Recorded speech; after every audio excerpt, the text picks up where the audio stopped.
My name is Paul Rosenblum. I'm from the port of Charleston, South Carolina, and I'm a volunteer with the Charleston Port and Seafarers Society and recently ordained to the permanent diaconate for the Catholic Diocese of South Carolina.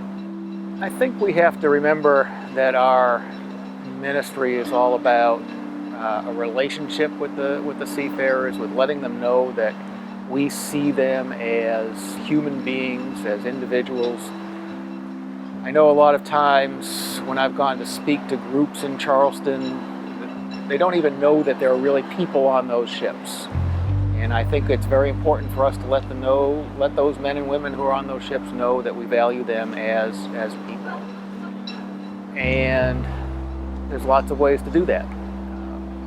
Communication is sometimes verbal, sometimes not, and sometimes the nonverbal is much more important than what we say to them. First of all, I pray.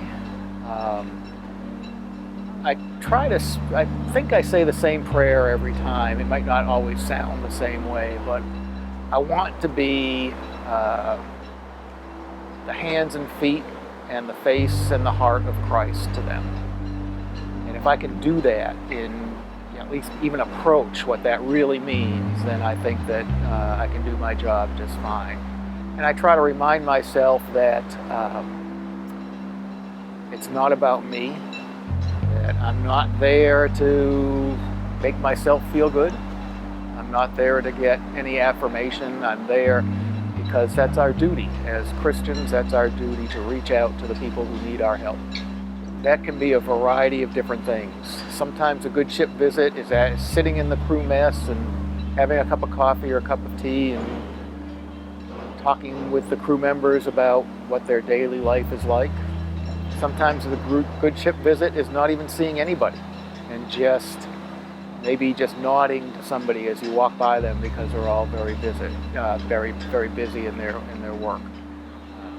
As long as I feel that I've made some little bit of contact with them, and let them know that there's somebody on the dockside that cares about them, that makes for a successful ship visit. I actually have thought quite a bit about this. I've always been, in fact, one of my department heads once commented that I was a student-centered professor, and I've always thought teaching was in itself a ministry, that I was actually trying to give something to the students and receive something from them at the same time. So that kind of has transferred to the ministry as well. This idea of being there for somebody. I think because we all have egos and we all like to be the center of attention sometimes, and listening means that you can't be the center of attention. And we have to really work hard sometimes at putting ourselves in a lower position. And that's what listening is. Listening is opening yourself up.